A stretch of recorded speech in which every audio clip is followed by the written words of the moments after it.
નમસ્કાર. એક સવાલ જે આપણા બધાના મનમાં ક્યારેક ને ક્યારેક તો આવે જ છે. શું આ મનને કાબૂમાં કરી શકાય? શ્રીમદ ભાગવતમ કહે છે, હા, બિલકુલ કરી શકાય. તો આજે આપણે એ જ જોવાના છીએ, મનને શાંત કરવાનો એક ખૂબ જ પ્રાચીન પણ શક્તિશાળી રસ્તો. અને હા, આ ખાલી મોટા મોટા યોગીઓ માટે નથી, પણ આપણા જેવા સામાન્ય લોકો માટે પણ એકદમ પ્રેક્ટિકલ ગાઈડ છે. તો એ જ સવાલ કે આ અશાંત મનને જે આમથી તેમ દોડ્યા કરે છે એને શાંત કરવું તો કરવું કેવી રીતે? જુઓ, મોટા ભાગના લોકો શું કરે છે, એ મનને દબાવવાની કોશિશ કરે છે. પણ હજારો વર્ષો પહેલાં લખાયેલું આ ગ્રંથ એક સાવ અલગ જ રસ્તો બતાવે છે. એ કહે છે કે મન સાથે લડવાનું નથી, પણ એને સમજવાનું છે અને પછી ધીમે ધીમે એને જીતવાનું છે. તો ચાલો આ રસપ્રદ યાત્રા શરૂ કરીએ. તો આપણી આ જે અંદરની યાત્રા છે એનો એક આખો રોડમેપ છે. એમાં 5 સ્ટેપ્સ છે. સૌથી પહેલાં તો આપણે મનની અસલી સમસ્યા શું છે એ સમજીશું. પછી એક મજબૂત નૈતિક પાયો કેવી રીતે બનાવવો એ જોઈશું. એના પછી શ્વાસ અને શરીર જેવા ટૂલ્સનો ઉપયોગ કરીશું. ચોથા સ્ટેજમાં ધ્યાન કેવી રીતે કરવું એ શીખીશું. અને છેલ્લે આ બધી મહેનતનું ફળ શું મળે છે એ જાણીશું. ચાલો તો શરૂઆત કરીએ પહેલા પગલાંથી. અને પહેલું પગલું છે પ્રામાણિકતા. આ ગ્રંથ બહુ જ સ્પષ્ટ શબ્દોમાં કહે છે કે આપણું મન દુષ્ટ અને અનુશાસનહીન છે. હવે આ સાંભળીને કોઈને નિરાશ થવાની જરૂર નથી. આ કોઈ નેગેટિવ વાત નથી, પણ એકદમ સાચું ડાયગ્નોસિસ છે. કેમ કે જ્યાં સુધી આપણે પ્રોબ્લેમ શું છે એ સ્વીકારીએ નહીં, ત્યાં સુધી એનું સોલ્યુશન કેવી રીતે શોધી શકીએ? બસ આ જ આ આખી યાત્રાની શરૂઆત છે. તો સવાલ એ છે કે આનું સમાધાન શું? જો, અહીં 3 જોરદાર સાધનો આપ્યા છે. એક તો આપણી બુદ્ધિ, બીજું છે કંટ્રોલ્ડ બ્રીધિંગ એટલે કે નિયંત્રિત શ્વાસ, અને ત્રીજું છે સતત સતર્કતા.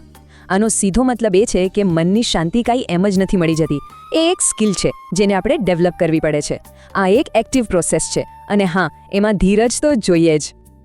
હવે વાત આવે છે ફાઉન્ડેશનની. વિચારો, જો કોઈ બિલ્ડિંગનો પાયો જ નબળો હોય તો શું એ ટકી શકે? બસ એ જ રીતે જો આપણી રોજિંદી લાઈફ જ અસ્થિર અને આડીઅવળી હોય તો મનની શાંતિની ઇમારત ક્યાંથી ટકશે? એટલે અંદરની શાંતિ માટે બહારના જીવનમાં સ્થિરતા ખૂબ જરૂરી છે. તો ચાલો જોઈએ કે આ પાયો બને છે કેવી રીતે. અને આ જે લિસ્ટ છે ને, એ ખાલી નિયમો નથી, પણ મનને શાંત કરવાના જબરદસ્ત ટૂલ્સ છે.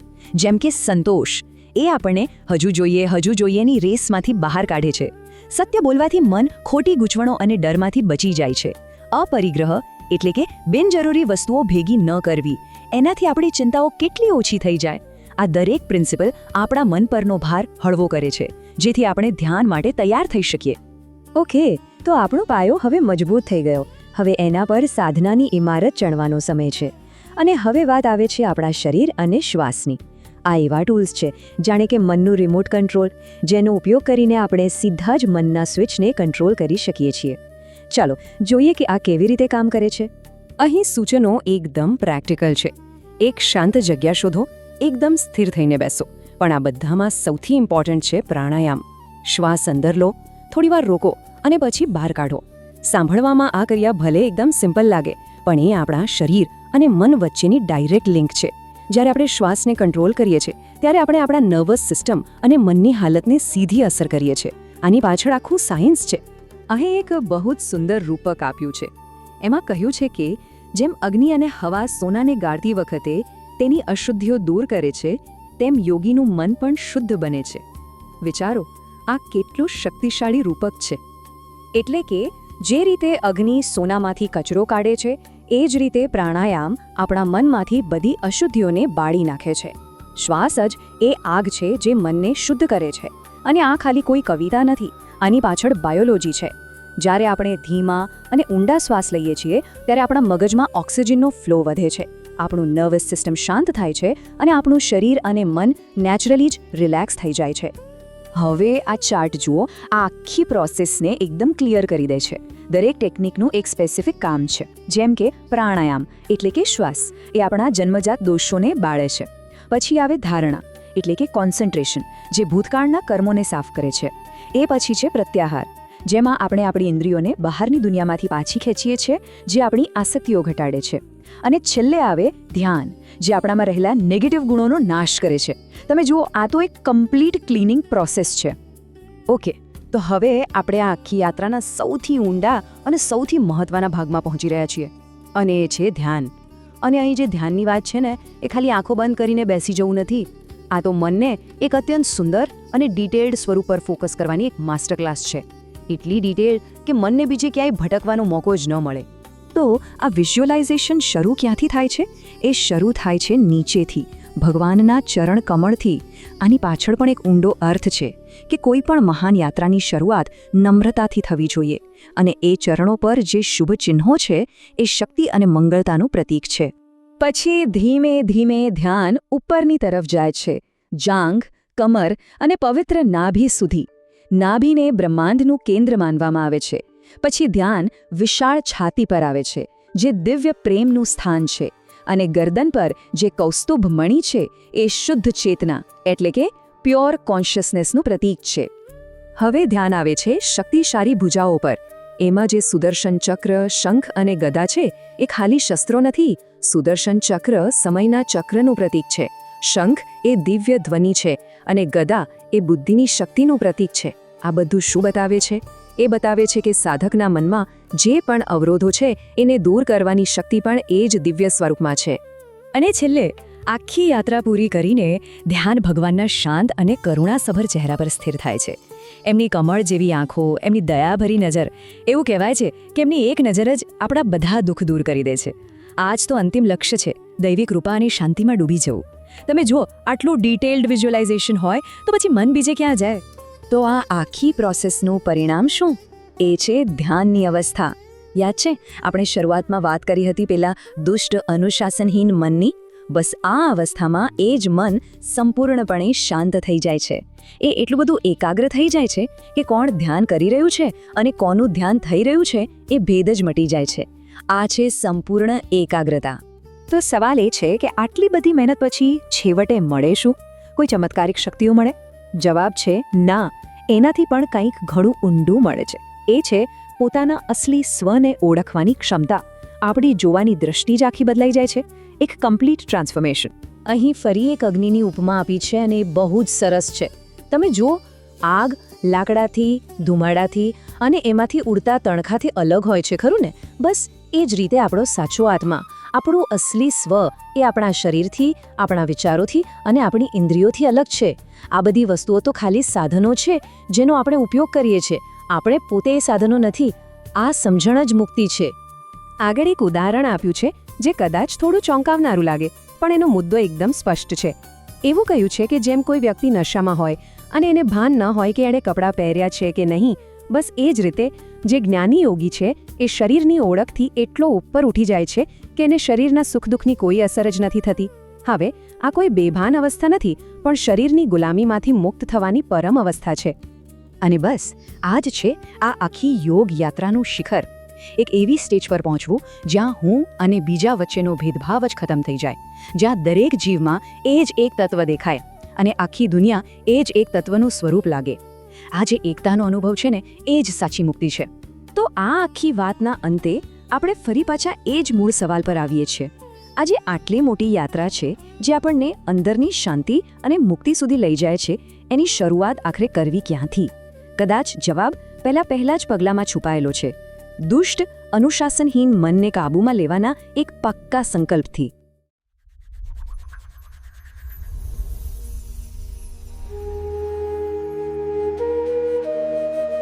જો આપણે રોજબરોજ જોઈએ છીએ કે આપણો સ્માર્ટફોન અચાનક હેંગ થઈ જાય કે પછી કામ કરતો બંધ થઈ જાય, તો આપણે તરત જ એને રીબૂટ કરી નાખીએ છીએ. હા, એ તો સૌથી પહેલો ઈલાજ છે આપણો. બરાબર ને?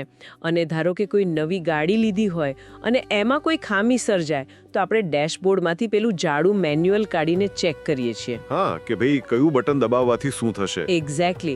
પણ જ્યારે આપણું પોતાનું મન જ આપણી વિરુદ્ધ થઈ જાય, વિચારોનું જાણે વાવાઝોડું આવે અને એકાગ્રતા સાવ વેરવિખેર થઈ જાય, ત્યારે આપણે કયું બટન દબાવવું? આ બહુ જ મોટો પ્રશ્ન છે. કારણ કે આપણે શ્વાસ લઈએ છીએ ત્યારથી લઈને અંતિમ શ્વાસ સુધી આ મન તો આપણી સાથે જ રહેવાનું છે, પણ પેકિંગના ડબ્બામાં આ મન માટેનું તો કોઈ મેન્યુઅલ જ નથી આવ્યું. હા, એ વાત એકદમ સાચી છે તમારી. આપણે મોટા ભાગે મન સાથે માત્ર અટકળો જ લગાવીએ છીએ. એટલે ક્યારેક ગુસ્સો આવે તો તેને દબાવવાનો પ્રયાસ કરીએ, ક્યારેક ધ્યાન ભટકાય તો જાતને જ ઠપકો આપીએ. આ તો જાણે કોઈ અત્યંત જટિલ સુપર કમ્પ્યુટરને આપણે હથોડીથી રિપેર કરવાનો પ્રયાસ કરી રહ્યા હોઈએ એવું લાગે છે. સાચી વાત છે. પણ જુઓ, જો આજે હું એમ કહું કે આવું એક સાયકોલોજીકલ મેન્યુઅલ હકીકતમાં અસ્તિત્વ ધરાવે છે, તો અરે વાહ, એક એવું મેન્યુઅલ જે હજારો વર્ષો પહેલા લખવામાં આવ્યું હતું. આજના આ ગહન અધ્યયનમાં, એટલે કે આપણા આજના ડીપ ડાઇવમાં, આપણે બરાબર આવી જ એક પ્રાચીન અને અત્યંત પ્રભાવશાળી માર્ગદર્શિકા પર ચર્ચા કરવાના છીએ. અને આ છે શ્રીમદ ભાગવતમના 3જા સ્કંધનો 28મો અધ્યાય.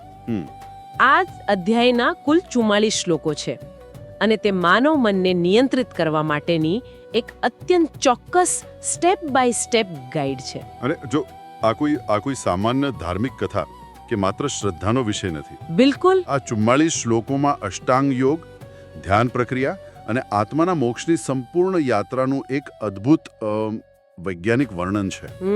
સાયન્ટિફિક છે. હા, અને આપણો ઉદ્દેશ્ય એ સમજવાનો છે કે આ પ્રક્રિયાઓ માત્ર શું કરવું એ નથી કહેતી, બરાબર, પણ તેની પાછળનો ન્યુરોલોજીકલ અને સાયકોલોજીકલ કારણ આપીને શા માટે કરવું એ પણ બહુ જ સ્પષ્ટ કરે છે. તો ચાલો આ અદ્ભુત સફરની શરૂઆત કરીએ અને આ પ્રાચીન કોડને ડીકોડ કરીએ.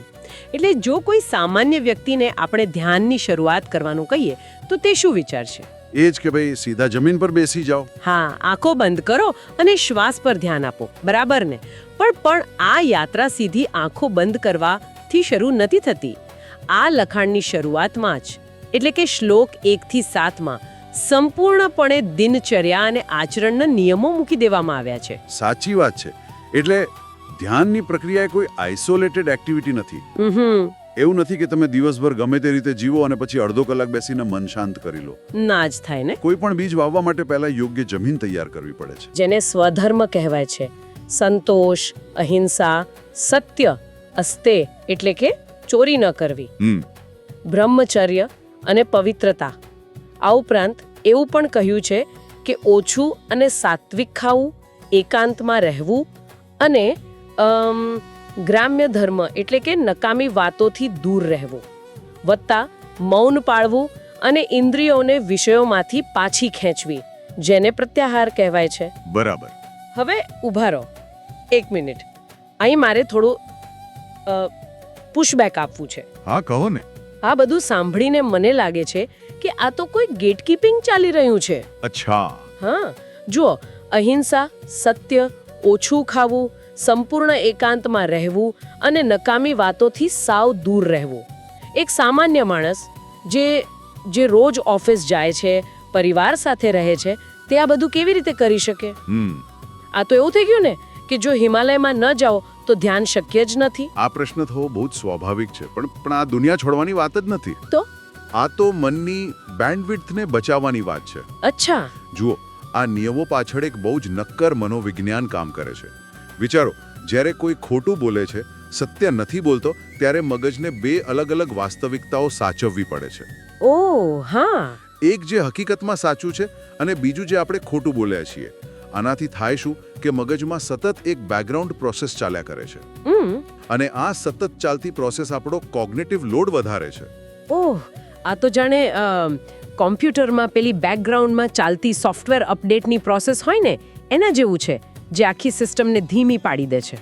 એક્ઝેક્ટલી, બિલકુલ એવું જ.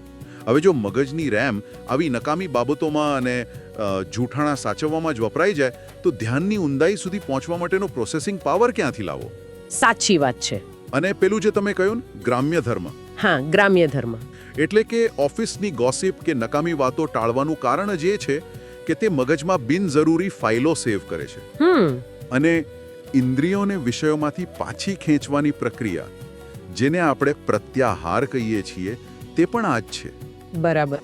દિવસભર સોશિયલ મીડિયા પર સ્ક્રોલ કરીને માહિતીનો કચરો ભેગો કરવો અને પછી એમ વિચારવું કે અડધો કલાક આંખો બંધ કરીને બેસવાથી મન શાંત થઈ જશે, તો એ ક્યારે ના થાય. ના જ થાય. પ્રત્યાહાર એ બહારથી આવતા નકામા ડેટાને કટ ઓફ કરવાની પ્રક્રિયા છે. હું સમજી ગઈ. એટલે કે આ બધું એક પ્રકારનું મજબૂત ફાઉન્ડેશન છે, રાઈટ? ડેટા ઇનપુટ ઘટાડવાની વાત છે. બિલકુલ. તો હવે શ્લોક 8 થી 11 તરફ જઈએ. જ્યારે જમીન તૈયાર થઈ જાય ત્યારે શારીરિક સ્તર પર શું કરવાનું? મૂળ લખાણ શુદ્ધ જગ્યાએ બેસવાની અને શરીર ટટ્ટાર રાખવાની વાત કરે છે. જો શરીર સીધું રાખવું એ શારીરિક અને ન્યુરોલોજીકલ બંને રીતે બહુ જ અગત્યનું છે. કરોડરજ્જુ સીધી હોય ને ત્યારે જ નર્વસ સિસ્ટમ યોગ્ય રીતે અને કોઈ પણ અવરોધ વગર સિગ્નલ પસાર કરી શકે છે. અને જ્યારે શરીર સ્થિર થાય ત્યારે તરત જ વાત સીધી શ્વાસના નિયંત્રણ પર જાય છે. હા, અને લખાણમાં પ્રાણાયામને 3 પ્રક્રિયાઓ આપી છે.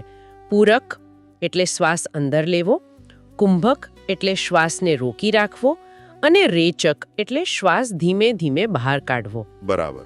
પણ અહીં એક બહુ જ રસપ્રદ દાખલો આપ્યો છે.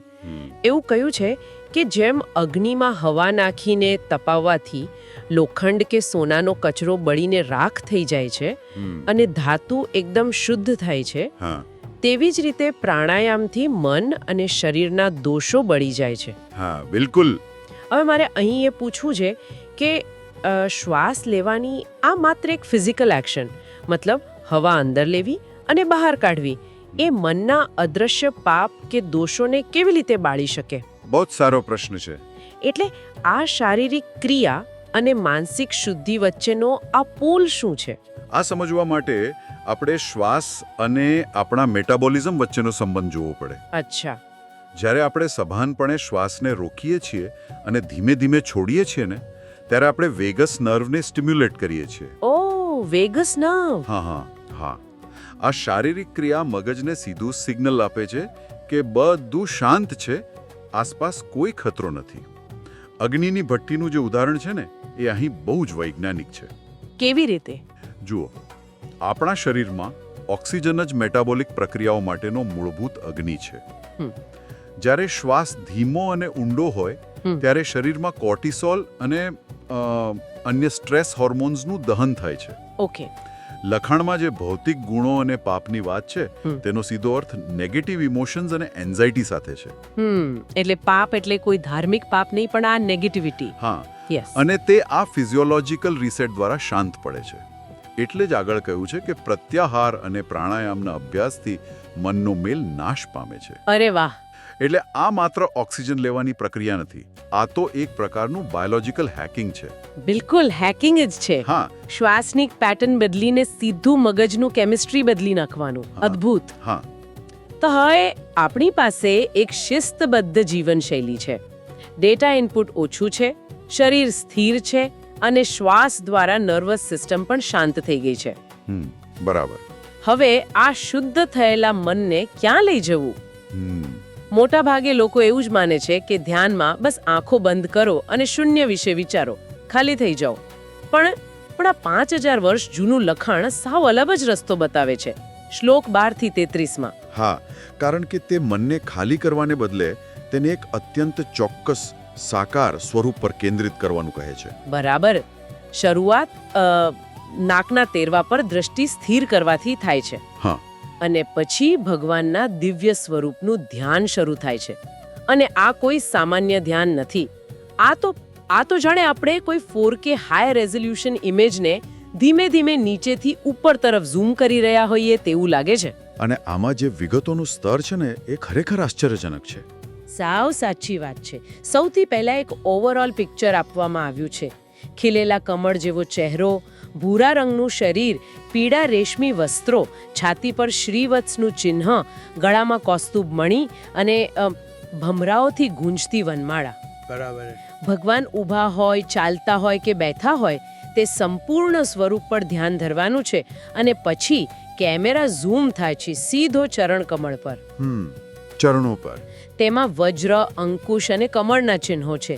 તેમાંથી ગંગા નીકળીને શિવને પવિત્ર કરે છે અને ત્યાંથી દ્રષ્ટિ ધીમે ધીમે ઉપર તરફ જાય છે. હા, એટલે પછી પિંડીઓ અને સાથળનું ધ્યાન આવે છે જેને માતા લક્ષ્મી દબાવી રહ્યા છે અને જે ગરુડની પીઠ પર શોભે છે. અચ્છા. ત્યાંથી નાભી, જેમાંથી બ્રહ્માનું કમળ ઉત્પન્ન થયું. પછી છાતી અને ગળું, જે પેલી કસ્તુભ મણિથી સુશોભિત છે. અને ત્યાંથી તેમના હાથ અને શસ્ત્રોનું વર્ણન તો ગજબ છે. હા. મંદ્રાચલ પર્વત ઉઠાડનારા શક્તિશાળી હાથ, હાથમાં હંસ જેવો શ્વેત શંખ અને લોહીથી ખરડાયેલી કૌમોદકી ગદા. જુઓ, આ શસ્ત્રો અને પ્રતીકો માત્ર કોઈ આભૂષણો નથી. તો શું છે? તે મનને શક્તિ, રક્ષણ અને દિવ્યતાના અલગ અલગ પાસાઓ પર ફોકસ કરાવે છે. અને છેલ્લે આપણે ચહેરા પર પહોંચીએ છીએ. મકરકુંડળના પ્રકાશથી ચમકતા ગાલ, વાંકડિયા વાળ અને માછલી જેવી આંખો. અને સૌથી અંતમાં ભગવાનનું સ્મિત અને દ્રષ્ટિ, જે દુઃખના સાગરને સૂકવી નાખે છે. વર્ણન ત્યાં સુધી જાય છે કે તેમના દાંત જાણે ચમેલીની કળીઓ છે. હા, બિલકુલ એવું જ વર્ણન છે. હવે વિચારો, આટલી બધી માઇક્રો ડિટેલિંગ. મારો પ્રશ્ન એ છે કે આટલી બધી વિગતો યાદ રાખવી, એની પાછળનું મિકેનિઝમ શું હોઈ શકે? આ કોગ્નિટિવ એક્ઝોશનની એક માસ્ટર ટેકનિક છે. કોગ્નિટિવ એક્ઝોસ્શન. હા, જો મનનો મૂળભૂત સ્વભાવ જે છે કે સતત એક વિચાર પરથી બીજા વિચાર પર કૂદકા મારવા, સાચી વાત છે. તેને બળજબરીથી શૂન્યમાં રાખવું લગભગ અશક્ય છે. એટલે આ લખાણે એક અદ્ભુત રસ્તો કાઢ્યો. મનને એટલી બધી સુંદર અને દિવ્ય વિગતોમાં વ્યસ્ત કરી દો કે તેની પાસે બીજી કોઈ વસ્તુ વિચારવાનો સ્પેસ જ ન રહે. એટલે મનને રમવા માટે એક બહુ જ મોટું અને સુંદર મેદાન આપી દીધું. બિલકુલ. જ્યારે પેલી ચમેલીની કળી જેવા દાંત અને કૌમોદકી ગદા પર પથરાયેલા રક્ત વિશે આટલું ઝીણવટભર્યું વિચારવામાં આવતું હોય ને, ત્યારે મન બીજી કોઈ દુનિયાવી ઝંઝાળ વિશે વિચારી જ ન શકે. આ લખાણ સ્પષ્ટ કહે છે કે જ્યારે મન આ દિવ્ય હાસ્યમાં લીન થઈ જાય ત્યારે તે બીજું કંઈ જોવાની ઈચ્છા જ કરતું નથી. આ વિઝ્યુલાઇઝેશનની અસલી તાકાત છે. હા. પણ જ્યારે મન આ 4K દિવ્ય સ્વરૂપમાં સંપૂર્ણપણે લીન થઈ જાય ત્યારે તેનું અંતિમ પરિણામ શું આવે છે? શ્લોક 34 થી 38 માં શું થાય છે? અહીં ચરમસીમા આવે છે, જેને આપણે સમાધિ કહીએ છીએ. અચ્છા. આ સમયે એક મોટું ભાવનાત્મક પરિવર્તન આવે છે. ભક્તિ ભાવથી હૃદય પીગળી જાય છે, શરીરમાં રોમાંચ થાય છે અને આનંદના આંસુ આવે છે. પણ સૌથી મહત્વનું એ છે કે ધીમે ધીમે મન આ આકારનું આલંબન પણ છોડી દે છે. એક મિનિટ, એટલે કે આટલી મહેનતથી જે મૂર્તિનું ધ્યાન કર્યું તેને પણ છોડી દેવાની? હા, કારણ કે તે મૂર્તિ એ મનને સ્થિર કરવા માટેનું માત્ર એક વાહન હતું. ઓહ, હવે મન સીધું જ પરમાત્માના નિરાકાર સ્વરૂપમાં વળી જાય છે. બરાબર. જેમ અગ્નિમાં લાકડા પૂરા થાય એટલે જ્વાળા આપમેળે શાંત થઈ જાય ને, તેમ મન પણ સંપૂર્ણપણે શાંત થઈને પોતાના મૂળ અસ્તિત્વમાં સમાઈ જાય છે. આ અવસ્થા ખરેખર બહુ ઉચ્ચ કક્ષાની લાગે છે. પણ આના પછીના શ્લોકોમાં જે ઉદાહરણ આપ્યું છે ને, તે મને થોડું અજીબ લાગ્યું. કયું ઉદાહરણ? એક શરાબીનું ઉદાહરણ. અચ્છા, હા. તેમાં કહ્યું છે કે જેમ કોઈ અતિશય દારૂ પીધેલા માણસને એ ખબર જ નથી હોતી કે તેણે પહેરેલા કપડાં તેના શરીર પર છે કે પડી ગયા છે, તેમ સમાધિમાં પહોંચેલા યોગીને પોતાના ભૌતિક શરીરનું કોઈ ભાન રહેતું નથી. બરાબર. શરીર માત્ર પ્રારબ્ધ અનુસાર, એટલે કે પૂર્વકર્મો અનુસાર જીવે છે અને યોગી તેને એક સ્વપ્ન સમાન માને છે. સાચી વાત. હવે અહીં મને ખરેખર વિરોધ નોંધાવવાનું મન થાય છે. કેમ? શું વાંધો લાગે છે આમાં?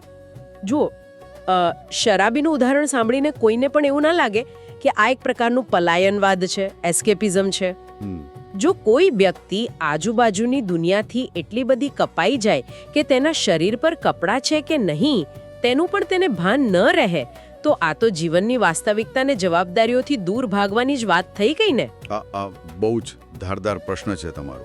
હા. અને ઉપરછલ્લી રીતે જોઈએ તો કોઈને પણ આ પલાયનવાદ લાગી શકે, પણ શરાબી અને યોગી વચ્ચે બહુ મોટો અને મૂળભૂત તફાવત છે. શું? શરાબી દુનિયાના દુઃખથી બચવા માટે પોતાનું ભાન ભૂલવા માટે નશો કરે છે. બરાબર. તે ચેતનાના સ્તર પર નીચેની તરફ ગતિ કરે છે. જ્યારે યોગી ચેતનાના એવા સર્વોચ્ચ સ્તર પર પહોંચી જાય છે જ્યાં ભૌતિક દુઃખો કે શારીરિક તકલીફોની અસર તેના મન પર થતી જ નથી. એટલે કે તેની સંવેદનાઓ મરી નથી ગઈ, પણ તે એનાથી ઉપર ઉઠી ગયો છે. એક્ઝેક્ટલી. તે વાસ્તવિકતાથી દૂર નથી ભાગી રહ્યો, પણ તે વાસ્તવિકતાના ઉચ્ચતમ સ્વરૂપને એટલે કે પરમ સત્યને પામી ચૂક્યો છે. અચ્છા. આ સ્થિતિ દુનિયાથી કપાવાની નથી, પણ ભૌતિક દુઃખોમાંથી સંપૂર્ણ સ્વતંત્રતા મેળવવાની છે.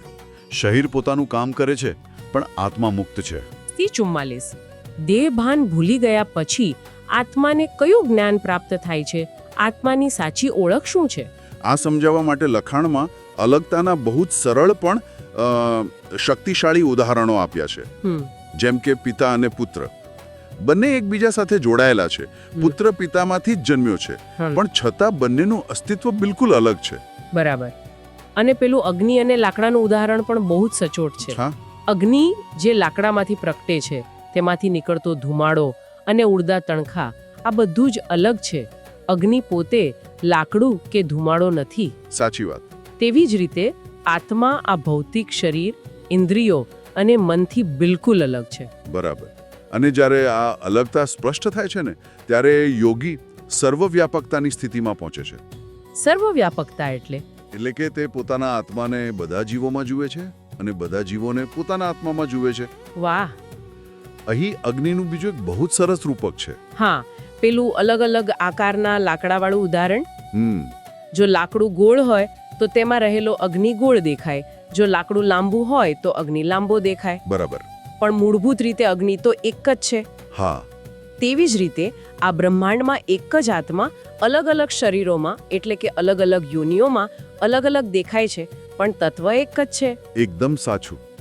એટલે કે આખી આ યાત્રા જે શિસ્ત અને બહારના નિયમોથી શરૂ થઈ હતી તે પોતાની અંદર જ પૂરી થાય છે. બિલકુલ. આખા અધ્યાયનો આ જ અંતિમ નિષ્કર્ષ છે. છેલ્લો 44મો શ્લોક સ્પષ્ટ કરે છે કે જીવાત્મા પ્રકૃતિની માયાના પ્રભાવને હરાવીને પોતાના મૂળ સ્વરૂપમાં સ્થિત થાય છે. અચ્છા. અને આ જ મોક્ષ છે.